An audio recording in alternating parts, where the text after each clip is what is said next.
So today we're going to make this sketchbook together, or rather I'm going to make this sketchbook, but I hope that you will follow along with me, and the steps I show you, you can apply to any size and shape that you prefer.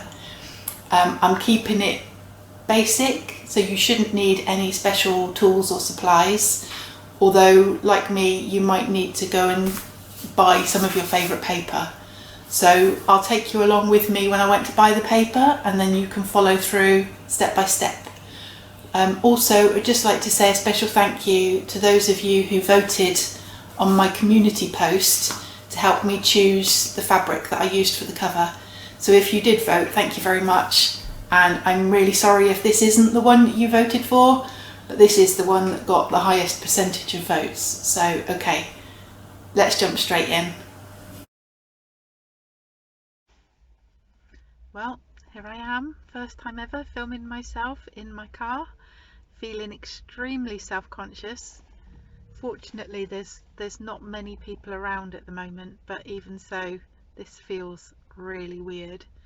I just pretend I'm having a video chat with a friend and not filming myself, and somebody's just parking next to me. This is really uncomfortable. Anyway, I'm out running errands. I've just picked up my new glasses, and it's nearby to Hobbycraft, so I thought I'd pop in and pick up some paper for my next sketchbook to make. If I can do it discreetly, I'll try and film the area where all the different pads of paper and sketchbooks and stuff are, but if I'm feeling self-conscious filming myself in my own car, I'm going to be even more self-conscious filming inside the shop. So I definitely won't be talking while I'm filming inside the shop, if I film at all. But yeah, let's see how it goes.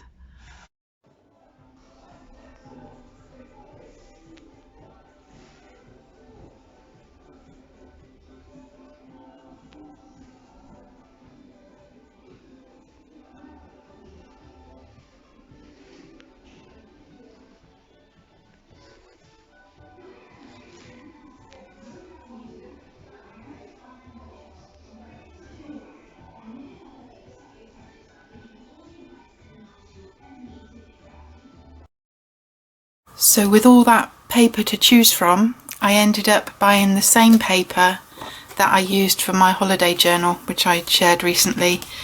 I had thought I would end up buying mixed media paper this time, but when I looked at the mixed media paper, it was quite similar to this, and it was quite a bit more expensive. And I thought, well, I was happy with the paper that I'd used in my holiday sketchbook, so why not do the same again? You know, if you've found something that works, why change it? Okay, so what do we do first with our paper? Well, obviously we have to take it out of the pad, and I should have done this before I started the video, because you don't need me to show you how to take paper out of a pad. So we will skip ahead of this bit. Okay, so now we've got all our pages loose. Don't get rid of the covers, because you can use the covers for the covers of your actual sketchbook. So this one in particular, the back board is really nice and thick, so I'm going to use that for my covers today. If the back board is not very thick, then I'll show you a couple of other things that you can use, but you can probably use it for something else anyway, even if it's not for this project. So we'll just put that aside for now. Now what we need to do is think about what size do we want our book to be, and if you've got A4 paper, or obviously the equivalent, is it 8.5 by 11 if you're in America? Anyway, whatever size paper you've got, obviously the most straightforward way to do it is just literally just to fold it in half, and in the UK, so that's your A5 size. If you don't want it that big, you could cut it in half that size and then fold it to A6. and that's similar to the size I used for my Inktober, although my Inktober one was even smaller than that. But yeah, so you can basically do whatever size you want, anything that's smaller than this basically, and there are lots of different variations you can do. What I've decided I would like to do today is to actually do one that's tall and thin, so it's almost A5 but just a bit narrower. So let's get to cutting some paper. Unfortunately, I haven't got a big heavy-duty guillotine. I used to work in a print room and we had a guillotine that would cut 500 sheets in one go. I really miss that piece of machinery when I'm stuck with this little one, which I can only do 1 or 2 pieces at a time. So what I'm actually going to do, I'm going to cut this at 20 centimetres, and then these bits I'm not going to use today, but they can be used for a future project to make a little square book. So we'll just put those aside for now, and then I'm also going to turn it and cut it at 20 this way. Now there is a reason why I'm not leaving it the full width, and basically that's because I'm going to be using this back board for my covers, and if I left the paper the full width it wouldn't give me quite enough room to have a little lip around the covers, but you'll see that later. It's easier to explain when I get to that bit, I think, rather than trying to explain now. So again, you know, I'm just cutting my paper to 20 centimetres squared, and you can cut your paper to whatever size you want to make your book. So I will stop chatting and I will carry on and cut my paper, and you can pause the video if you're working along with me. Pause the video while you cut your own paper, and then we'll get back to the next step. Okay, so here we are. I've got 25 sheets cut to 20 centimetres squared. Obviously your size might be different than that, but you just want to now fold all your sheets in half. And very often if you see bookbinding videos, people talk about the grain of the paper and folding with the grain of the paper. Now I have to admit that I have never bothered with that, and it's not caused me a problem, because I just fold whichever way works best for the size that I want. But today, because I've got square and it doesn't matter which way round I've got it, I can actually fold with the grain of the paper. So when you fold, you know, just like loosely, that's like really springy, and then that way you just feel a little bit more resistance. So I know that the grain of the paper is this way, which I just then just fold along that line.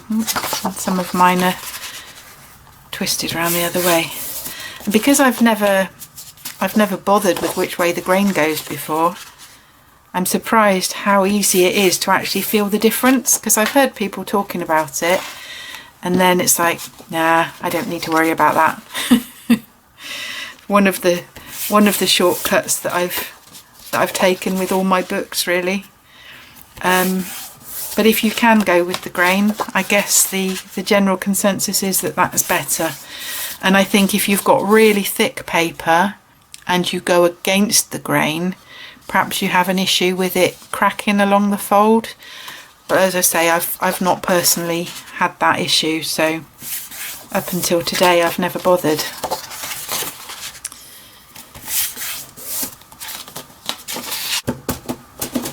Okay, so when you've got all your pages folded, you want to think about grouping the pages together in what are called signatures. So this is, you know, how many pages are you putting inside each other? Now I've got 25 sheets, so in an ideal world I would like to do 5. But do you see what happens if I put 5 together? You get this staggered edges, because obviously the one on the outside has further to go round because it has to go round all the others in the middle. And if that doesn't bother you, then that's fine. It doesn't bother me too much, but to do 5 I think is too many. How about if I do 3? Even that I think is pushing it a little bit. The thicker the paper is, the less you want to group together if you want a flush edge. So I think I'm going to end up just doing them in bunches of 2, and then at the end I'll decide whether I want to sew one in on its own, or if I want to do a 3 on one of them, or just leave that odd one out. But I'll decide that at the end. So we'll just group these together in pairs. When I did a book with thick watercolour paper, I actually just did one folded page in each one of these signatures.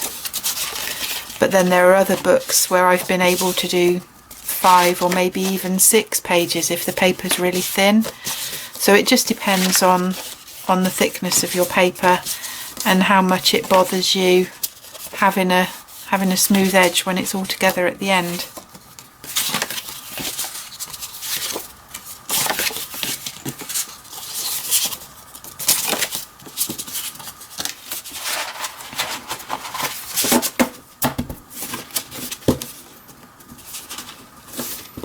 Okay, so I've now got 24 sheets just folded together in pairs, and you know it's a little rough on that edge, but that doesn't worry me. There are ways you can get rid of that if it really bothers you. After it's all sewn together, you can use a metal ruler and a craft knife and actually just slice that edge off. Personally, I've not had a great deal of success with that, and it normally ends up getting more wonky. You know, the proverbial cutting a bit off the bottom of a table leg, and then you just gradually get a shorter table when you're trying to level it up.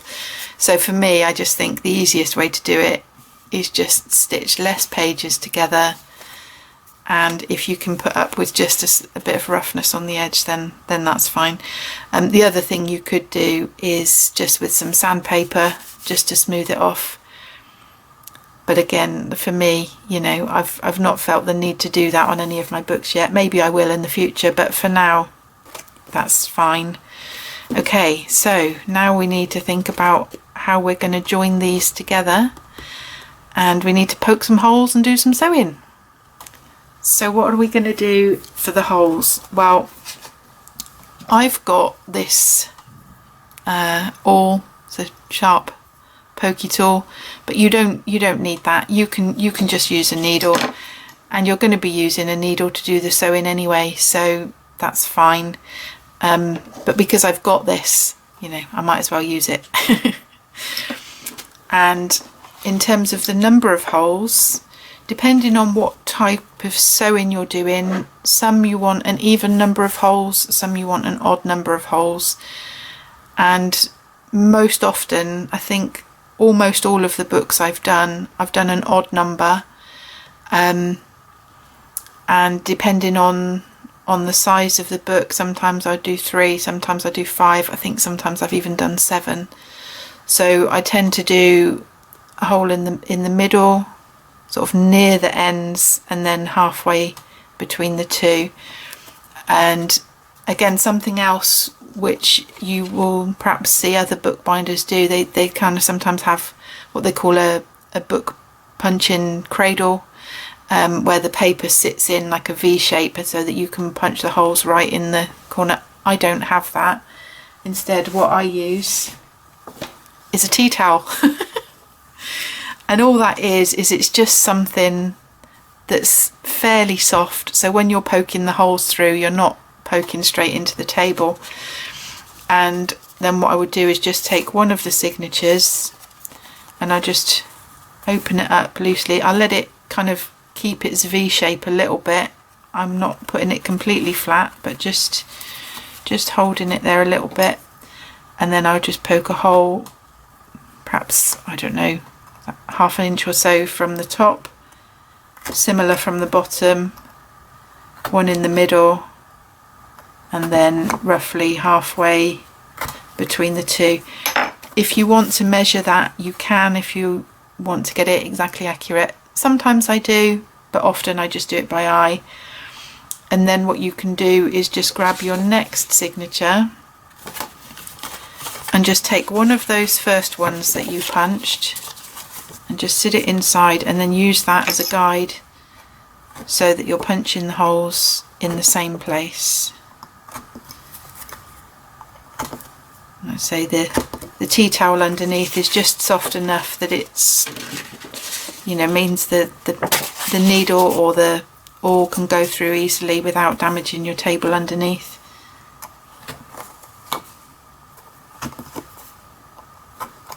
And you do the same for all your signatures, and I just keep using the same one as a template for the holes, because then you're more likely to get them all in the same place each time, because if it just wanders just slightly and you use the new one each time, then you might get further and further off track, if you know what I mean. So I just use the same one. There are several different ways that you can mark and poke the holes, but this is just one that I just think is the easiest and most straightforward to show and to do for beginners. Not that the other ones are particularly complicated, but you know, I thought I just need to just pick one and show you one, and this is the one I picked. So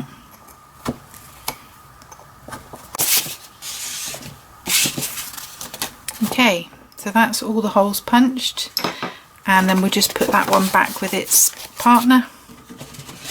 And you want to just check that all your holes line up neatly. If, for example, you accidentally get one round the wrong way, you can see when you sew it together, you're going to come across problems. So you just want to make sure that all your holes are lined up neatly in neat rows. And now we're ready to start sewing.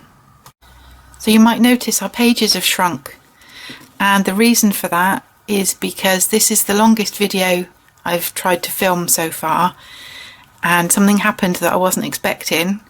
The memory card got full on the camera and it stopped recording, so I basically lost the whole section of me sewing the signatures together.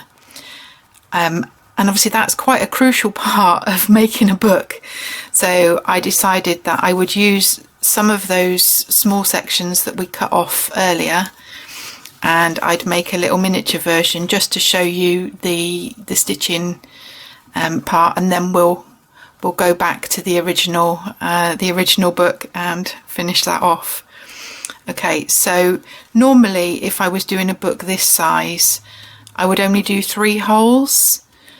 But because we've already seen up to this point with the bigger book that I had 5, I've done 5 on this little one as well, just so that you can hopefully follow along as if this was the same book. Okay, so you want to think about what thread you're going to use. Basically you can use any thread you like.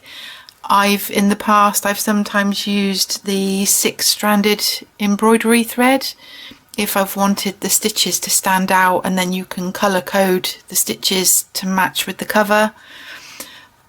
Or if you want something a bit more chunky, rustic looking, then you could use string. You know, I've used all sorts of things, but for most of my books, and for ones where I don't want the stitches to be noticeable, I just use normal dressmaking cotton. A lot of bookbinders use waxed linen thread. I've never tried that, but to be honest, I mean, I trust this stuff to hold my clothes together so I'm sure it can manage to hold book pages together too. And you want to think about how much thread you need. Now when I did the original one the bigger book and more signatures, I actually just pulled a length of thread as long as I thought I could manage without it getting tangled up. But if you're doing a small book with only a few signatures, there is a way that you can measure the thread so that you don't have to join it halfway through. So on this one, for example, I've got 6 signatures here, and what I want to measure is the thread, the length of 6 signatures plus 2 extra. So I would just measure 8 times, so 1, 2, 3, 4, 5, 6, 7, 8. And then because I am only using thin thread, I like to do it a double thickness. So I would just take that back and cut that. So this should be enough thread to sew all of these together without needing to join on in the middle. But I say, when I did the bigger one, which was, you know, I thought was filming but wasn't, because the pages were longer and there were more signatures, that was just too big to just do all with one length of thread. So I just got roughly halfway, and then I just kind of stitched back over some of the old stitches and tied a knot, and then did the same method to add on a new thread to finish the rest of it. But for this one, we'll see if we can do it in one go. Okay, so what you want to do, just take your first signature. Doesn't matter which end you start, but I normally start at the left, that's just habit. And you just poke through from the outside, and then you want to make sure that you keep a tail that's going to be long enough to tie a knot in a minute, and you just want to hold on to that. And then from the inside you just want to poke back through to the outside, and then back down, and then back up and back down. Oops.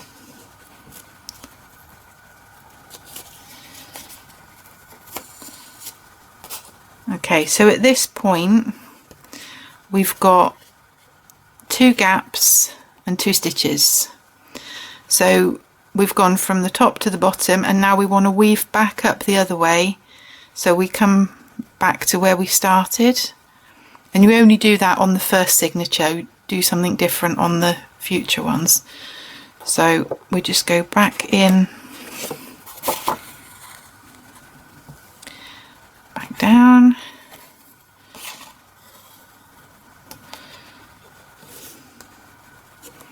back up. Okay, now at this point we've got our original loose end, and we've got the end which is attached to the needle, and we want to tie these two together in a knot. You want to try and get the knot, if you can, as close to this top hole as possible.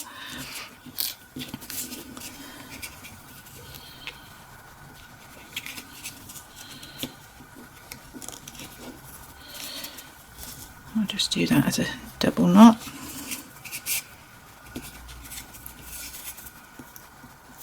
Okay. So now we're ready to add the second signature. So here, hang on, I'll just trim off that original loose end, because that's just going to get in my way.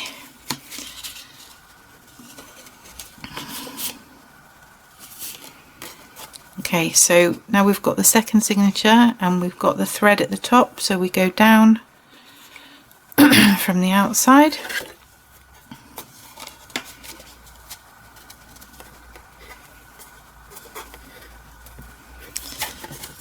And then when we came up in the next one, this is where we do something a little bit different to join on. So here you've got a stitch on either side of the hole from the first signature.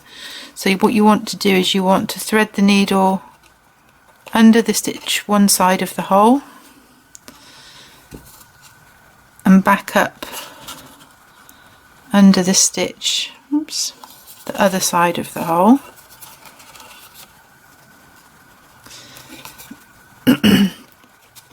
And then we go back into the second signature, back in the same hole. Okay, so that's just joined those two together there. Then we come up the next one, and again we want to go under the stitch one side of the hole and back through the stitch the other side of the hole, and then back into the same hole on the second signature. The same again with the next one. Oops. Of course, this is the difficulty with using thread which is the same colour as the paper. It's like trying to make sure you're getting it through the right space.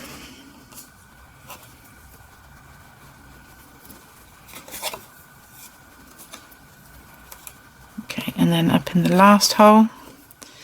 And then obviously on this one there's only one stitch, so you just go under that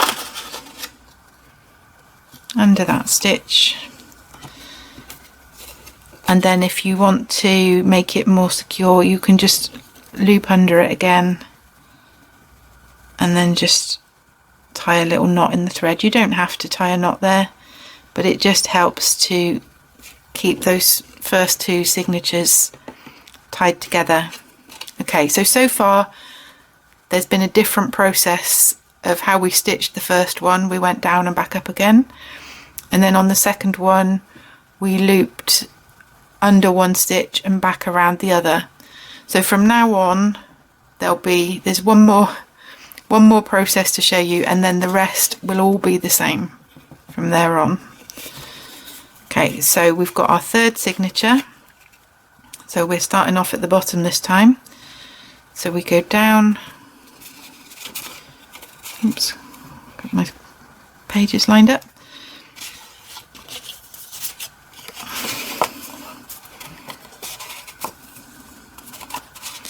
Down through the top hole, and then when we come up the second one, instead of looping through the stitch and back like we did on the last one, we can now actually just go under the stitch that we did between, so that the stitch that joins sort of the first one to the second one, we can just go under that stitch. Hopefully you can see that okay. Just make sure you keep it snug, and then back through the same hole again, and then again when you come up this one you just want to loop under that stitch that joins those previous two and back down the same hole, and you'll get really annoyed with the threads keep catching on the corner of the paper.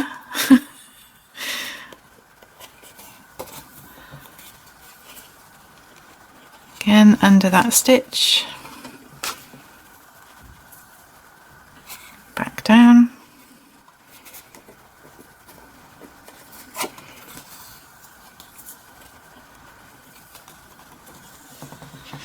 okay, so that's how it will be from now until the end of all the signatures.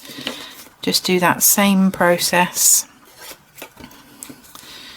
So we go down through the top hole,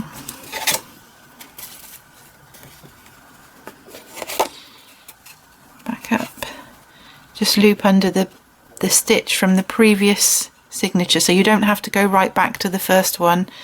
As you move along with more and more signatures, you just loop under the stitch from the previous signature that you just did.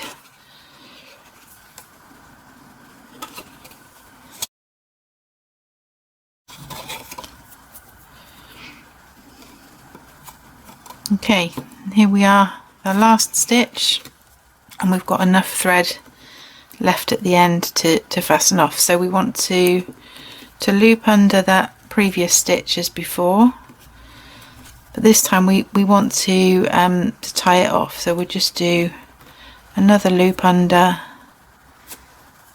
and then do a little knot, and then I quite often just for a bit of extra security, I quite often just do an extra few little stitches. I'm sure you don't need to do that, but it's just something that I usually end up doing, just so I know that that last little bit is not going to come undone. Okay, just trim that off. So obviously this is the same but smaller as what I'd done previously. Obviously the book is half the size and it's also half the number of signatures, but that process for sewing is exactly the same, apart from the first 2 signatures, which are stitched differently. The rest, you know, whether you do 6 signatures or 10 or 20, like however many signatures you do, the sewing process carries on the same. So at this point, what we need to do is we need to cut a little scrap of fabric, which is going to be like a reinforcer for the spine. And you can use a piece of the same fabric that you're going to use for covering the book, but I normally just use a scrap of just thin cotton fabric. When I did the original one, which wasn't being filmed, I actually used this kind of quilter's square thing and a rotary cutter. I'm not going to bother with that for this little one. I can just use the scissors. So what you want to do, the width you want to cut is going to be enough to cover the spine, and then probably about 1 inch either side, more or less. It doesn't have to be exact. It's going to be hidden, so it doesn't really matter. So I'm just going to cut off a strip that wide, and then the length of it, you want it to be a little bit shorter than the book, because you don't want the fabric poking out either end of your spine. Well, I mean, you might do, but generally you don't want that piece of reinforcing fabric showing through. So I just give that a little chop. So we've got this little wonky piece of fabric to just straighten up. It doesn't matter if it's straight or not. And then we're going to glue this to the spine. And I use Mod Podge for most things, but this huge pot is a little bit unwieldy to use, so I've just got a little bit tipped into a smaller jar that's just easier to manage. And then what you do is you just pop some glue just on the spine edge where your stitching is, and you just want it to fill all the little gaps between the signatures, and just make sure your ends of the cotton or whatever thread you're using are glued down too. You kind of want a little bit of the glue to kind of squeeze down between the signatures, but not too much. You don't want all the pages sticking together halfway down the book, but just a little way down. And then add your little scrap of fabric just over the spine there,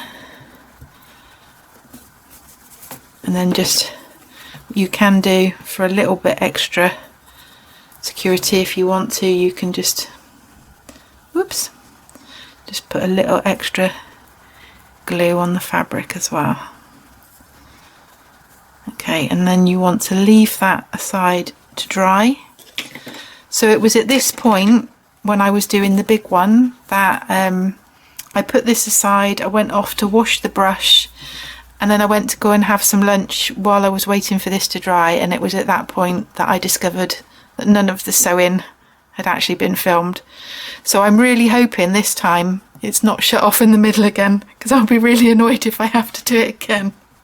Alright, so hopefully now from this point we can resume the normal program. Okay, so I'm back from lunch and this is very nearly dry. It's just slightly damp, but I've realised that I missed a step. So I apologise if you were following along with me step by step, then you'll be in the same situation I am. If you decided to watch the video all the way through first before starting it, then you'll know to do this next step before you glue the spine. Okay, so we want to add some end papers. So for example, in my holiday sketchbook, because my fabric on the outside was plain, I used pattern paper inside. So generally speaking, if I've got plain on the outside, I like to do patterned inside, or vice versa. And because the fabric I'm going to be using for the outside of this one is, I mean, it's not hugely busy, but it is quite busy, so I've decided to just do plain paper for the inside. And I've got this slightly off-white, maybe like a very pale grey, and it's got like a slight linen sort of texture to it. So let's cut those, and we cut these to the same size as the original paper. So for me, that's 20 centimetres by 20 centimetres.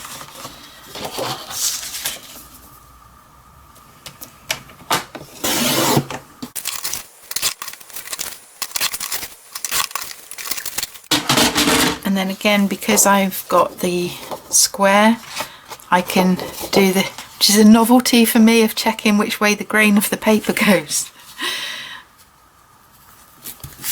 So just fold that in half, and you want the side which you want to show, obviously you want on the inside there.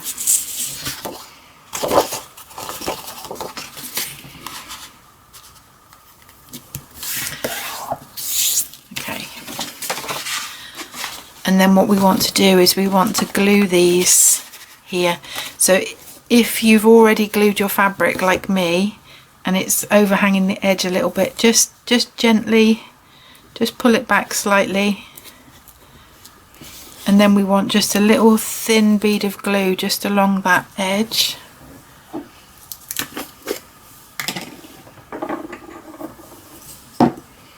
Normally I've got a different glue that I use for this bit, which has got a thin nozzle on it, but I just thought to keep it simple for this video, we'll just use the same glue again, but you just carefully just want to do just a very small amount just along that edge. I should have got a smaller brush out for this.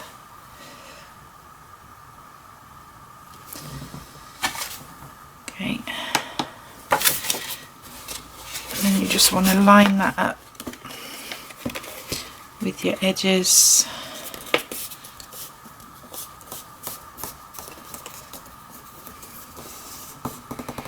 So you see it would have made more sense to do that first before gluing that edge, but that's okay. And actually, while we're here, we'll glue that little bit of fabric down as well.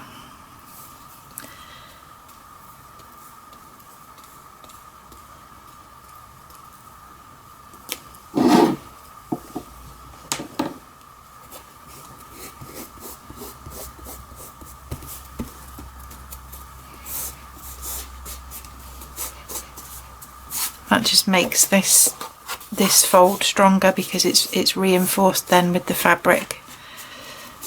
Okay, and then the same on the other side.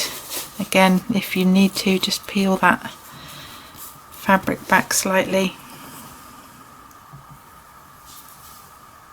Put less glue on my brush this time, so it's a little bit easier just to get a little thin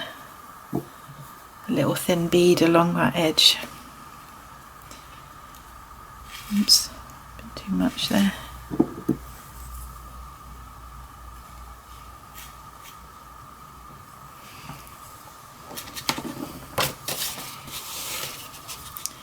Again, just line up those edges.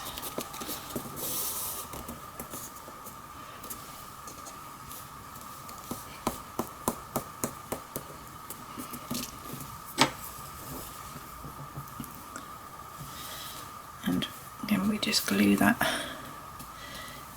strip of fabric down.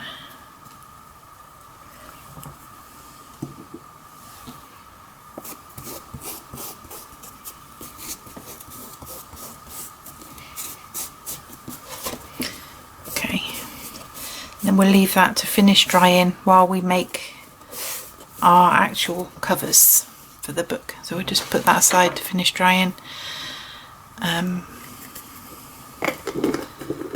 Should be okay to leave my brush without washing it again, because it shouldn't dry too much by the time I'm ready to use it again.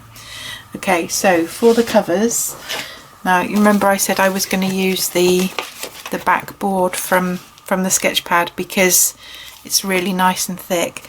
But if you've not got that and all you've got is thinner card, you can actually just glue several layers of this together, which is what I used to do for most of my books. I would glue maybe 2 or 3 pieces together to get a really good thickness.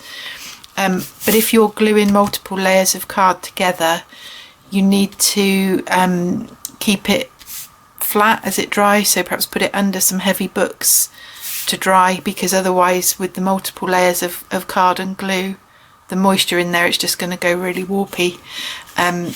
So if you've not got thick card, that's an option. You could even do this with card from, I don't know, cereal boxes or something like that. Just glue several layers together until it's as thick or as stiff as you need it to be. The other thing which I often use for my book covers is this.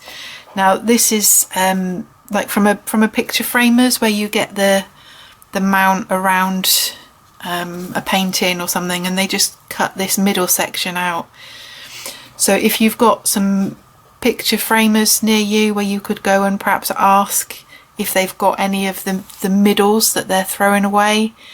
There's actually a shop near me where there must be a local framers that donates all their scrap middles, and then I just go and buy a big load of them, like really cheap. But you might even be able to get them for free if you've got a local framers that you could go and ask. I don't know. But yeah, so that's what I normally use for my book covers. I say today I'm going to use the card from the actual paper pack. So let's remove the cover. And then in terms of what size I want to cut this, my book, remember it's 20 centimeters and then obviously 10 centimeters here. So for the covers, I want it so that I'm going to have like a little extra overhang around the edges. I don't want the covers to be flush with the pages. Of course you can do it that way if you prefer, but most books you have like a little lip around the outside just to protect the edges of the paper. So when you're cutting the height, you want to allow however much overhang you want to kind of allow that much extra top and bottom. When you're cutting the width, I know this is going to sound strange, but cut it the same width as the paper. I've done it in the past where I've allowed extra and then it ends up being too big this way, but you'll see that later. So what I want to do, I'm just gonna, just for the sake of showing on camera, I'm going to mark out on the board. So I'm trying to position myself so you can see what I'm doing and I can see what I'm doing. Okay, so I want 10 centimeters and another 10 centimeters.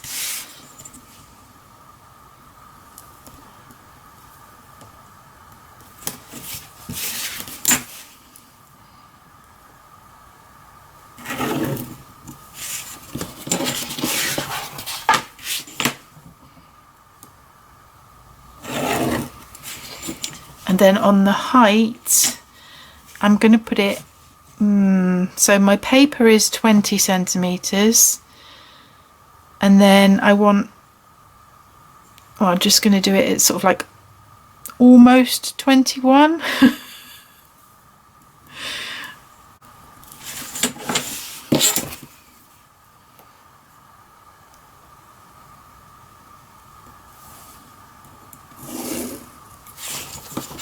Okay, now then, when it comes to cutting the boards, I'm going to be brave and use my knife.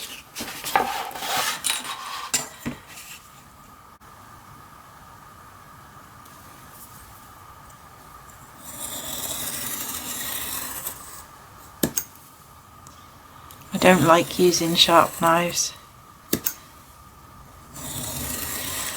Quite often what I'll do when I'm cutting the boards is I'll do it in my guillotine, and I'll kind of cut as deep as I can on one side, and then I'll flip the card over to do another cut on the other side.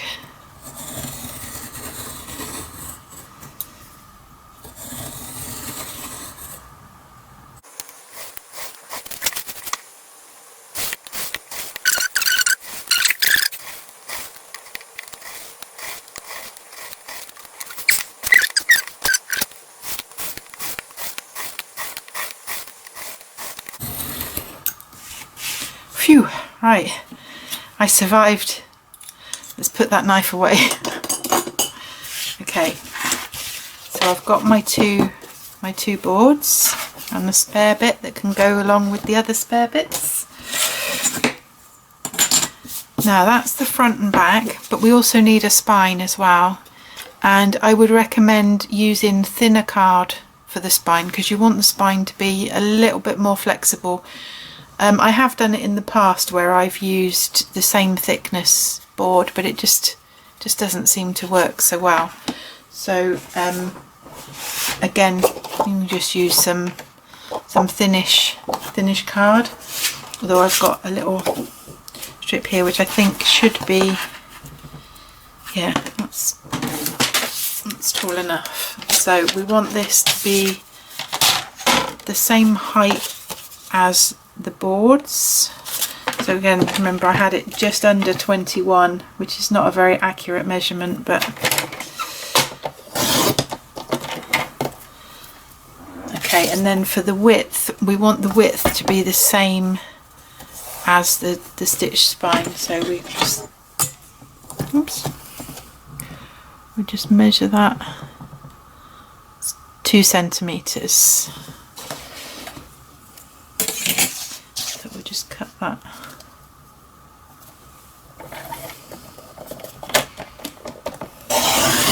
Two centimetres, keep that spare bit.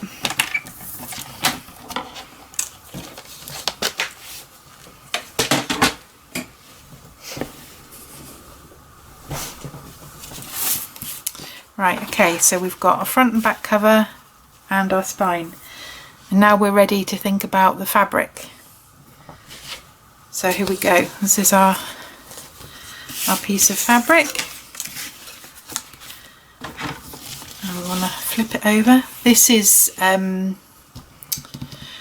was actually like from a sample book where I went into a shop where they do upholstery, fabric and things, and I asked if they had any of like the old out of date samples.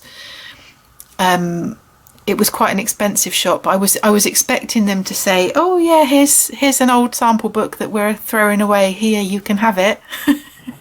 But it was an expensive shop and they were actually selling off the old samples, so it's obviously a fairly common thing that people will buy these samples, whether they're using it for patchwork or for other things, but because it's upholstery fabric, I thought it was quite a good thickness for the covers. You don't want to use fabric which is too thin because it's going to be glued on and the glue will soak through. So let me show you an example. This is a diary that I made for last year, and I don't know if you can see, there's some sort of like dark, it looks like it's got stains on it, and that's just where the glue is soaked through, because the fabric was too thin. So you don't want anything that's too thin, and also you don't want anything that's too thick, because you're going to needing to sort of fold the fabric around the corners. So you want something that's thin enough that it's pliable to fold around the corners, but not too thin that the glue will soak through. I'm hoping that this will be okay with the glue, but it's got quite a, you know, because it's a pattern, even if some glue does soak through, it's not going to be so obvious. So hopefully we'll be okay with this. And then we want to think about cutting our fabric. So we want to lay out our pieces, and you want a gap between the spine and the covers of, oh, I don't know, about 1/2 centimetre, or what's that in, so sort of 1/4 inch, 1/2 centimetre, something like that, which just gives the covers room to move. So where you get this little, what they call like the hinge gap on the book, so you need to allow that space. Okay, you can either cut your fabric first, or you can glue it first and then cut it later. I think I will glue first, just because I think it's going to be easier in this instance. We'll soon see. Right, where am I putting my glue? Okay, when you put glue on the board, you want to cover right to the edges, and you want to get good coverage, but you don't want it too wet, because obviously this kind of glue it's water based, and you're just putting it on card, so you know you don't want it too wet that it's going to soak in and really warp badly. I meant to say earlier, this is Mod Podge I'm using, but you could use PVA or any other kind of white glue that you might have, would work just as well. And then you just want it quite evenly spread.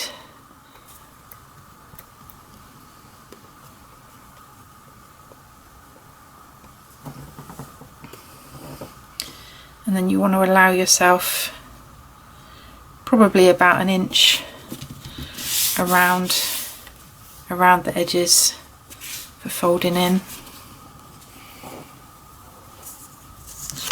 And then let's glue my spine.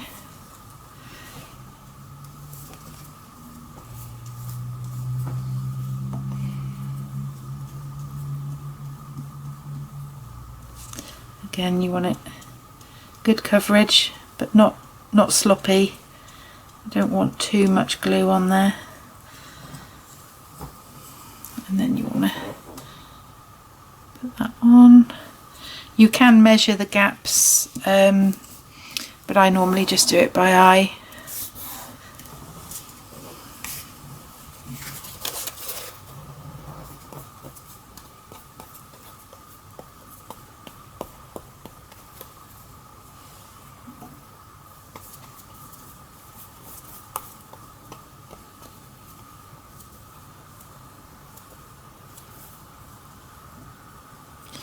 Oh, it's just started raining. I don't know if you hear that on the video.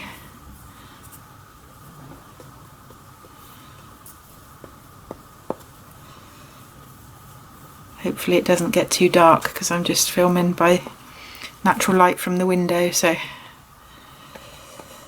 know how dark it gets sometimes when it's raining.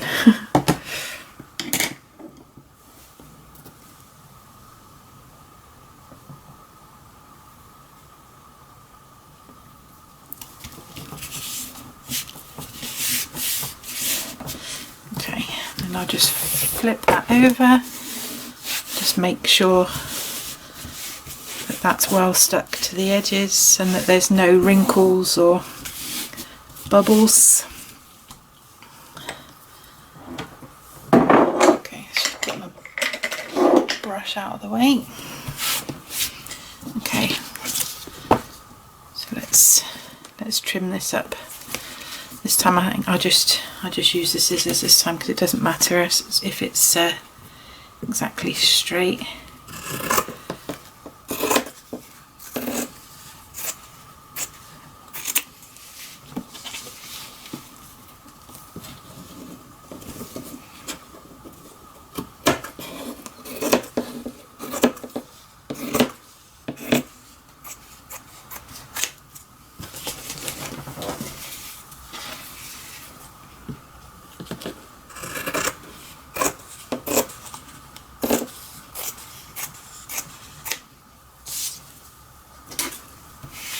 Let's just tidy up this bottom edge a little bit.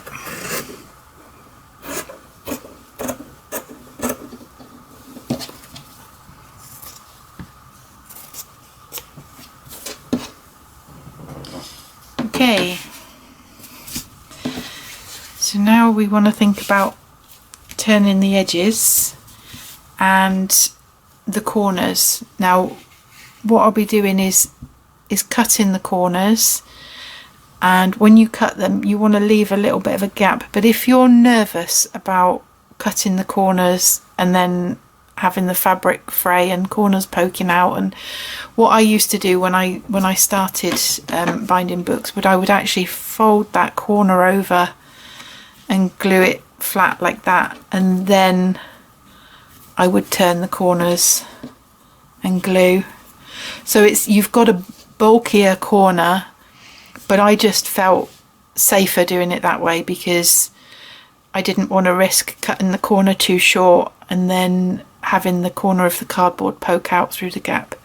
So that's not really the best way to do it, because it is bulky, but if you're worried about cutting the corners then you can do it that way. But I would just cut the corner at a 45-degree angle, and you want to leave enough of a gap sort of from the corner of the board to where you cut it. You want to leave enough so that can just cover that corner.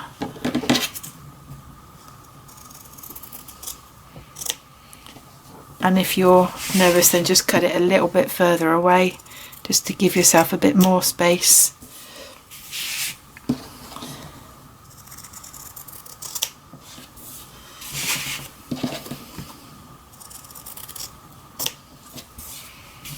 Okay, so that's our corners trimmed off, and then we'll want to come back with the glue.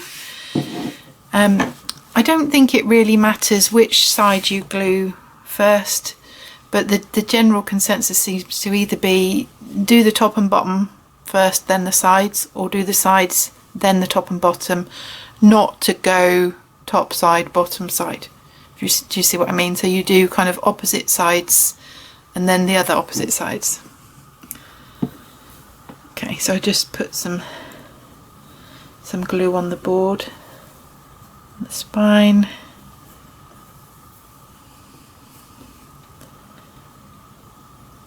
And you want to get a little bit on the inside fabric there as well. And then we'll just fold that top edge down.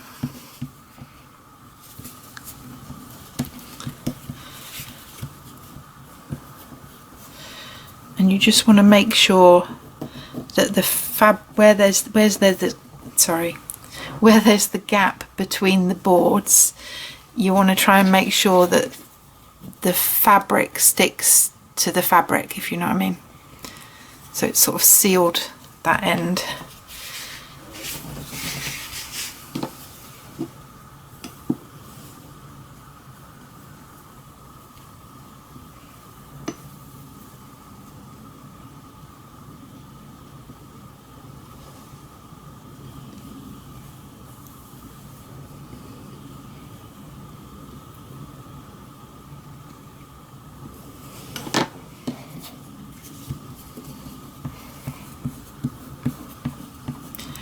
You want to make sure you've got nice and tight on those board edges, and again you just want to get in that little gap.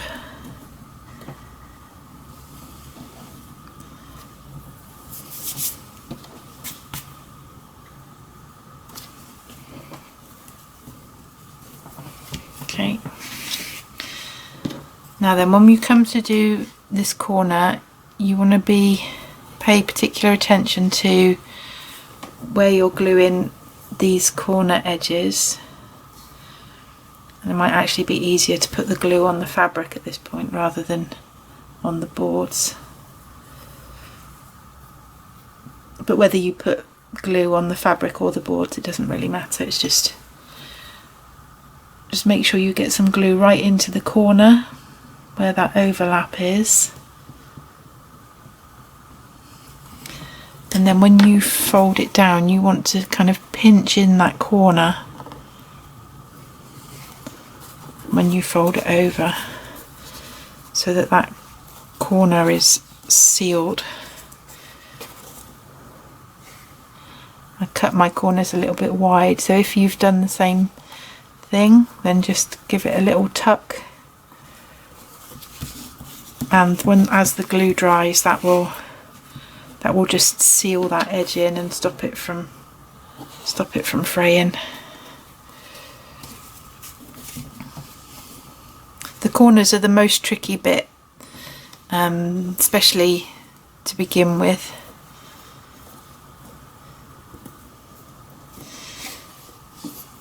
Okay.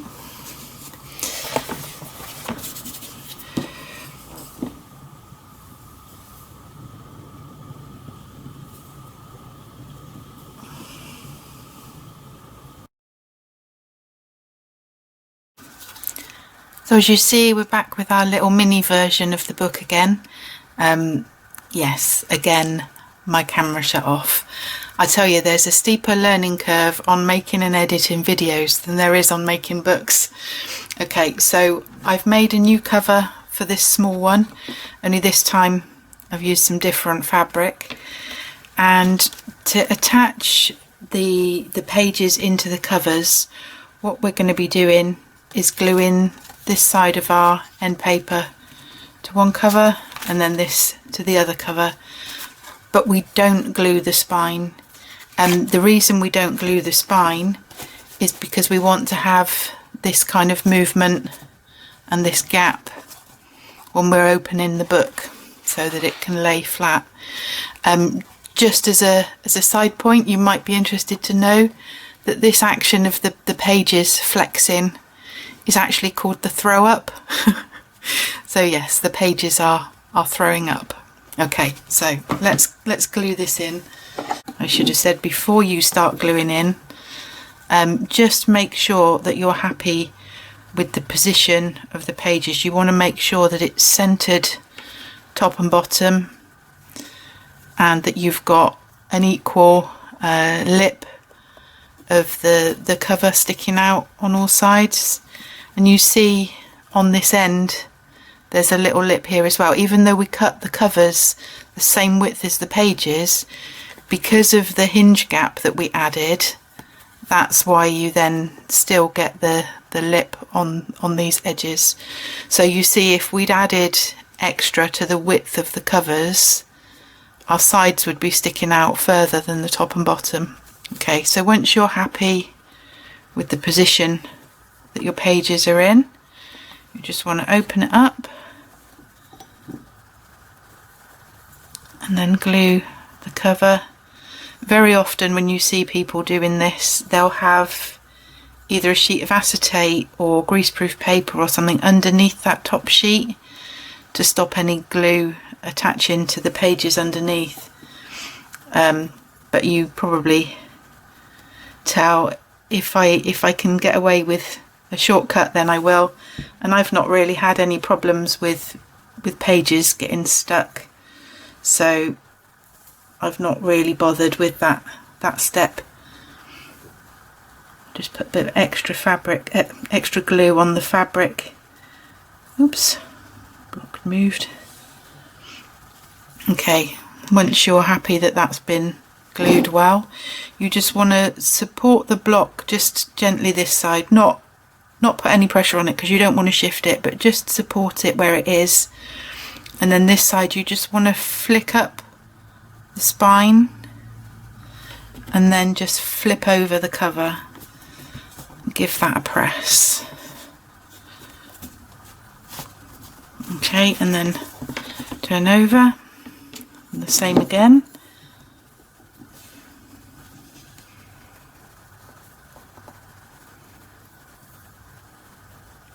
And you just want to be a little bit careful around the edges. If you're like me and you're not putting a protective sheet underneath, you just want to be a bit careful not to slop too much glue over the edges.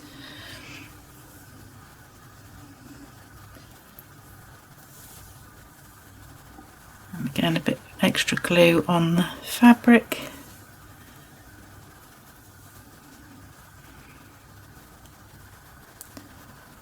Just be careful not to get any over onto the spine edge.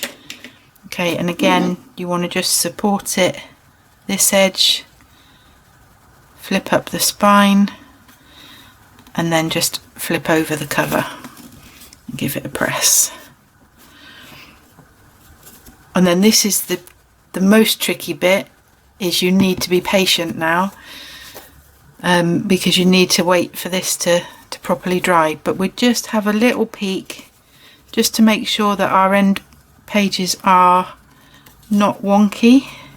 That looks fine. So what we do now is we just rest that under a stack of books and just leave that for an hour or so, or longer if you can. And then we'll come back. Well, when we come back, you'll see the proper book, but this one will be done as well. So we've ended up getting 2 books for the price of one today, even though that wasn't my intention. But yeah, so there we go. That's how you make a book. Okay, so I'm back. It's an hour or so later. So let's just move off this big stack of books that I'd put on top of the sketchbook. Let's have a look what we've got. It's looking good. There's a little loose thread there. I'll trim that off. So we've got our nice plain end paper, and then this is where we glued the end paper in. And it's not until you make your own books that you discover that when you get the first page in a book which has got this weird kind of doesn't quite open properly, you don't necessarily realise that's actually part of the structure of how the book's made. But perhaps this first page would be where you'd perhaps just put your start and finish date of when you're using the sketchbook. But then from then on, you've got your pages neatly stitched in. Just lovely, lovely little sketchbook. And your end paper at the back, all nice and neat. Let me just trim off that little loose thread that's sticking up there, because that's going to annoy me.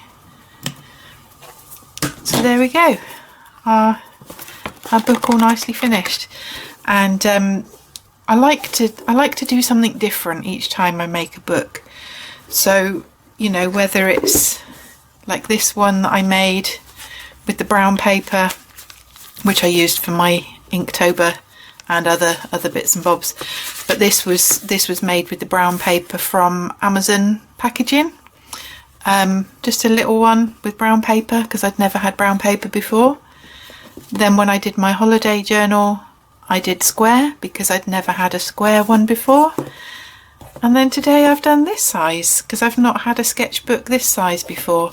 And I figure if I wanted to do, you know, sort of like a tall picture, or if I want to do a landscape, or I can have square. So, or I can do two small ones on a page. You know, I don't know. I just thought I'd try this out for some variety and see what it was like. And then you see we've got our nice throw up.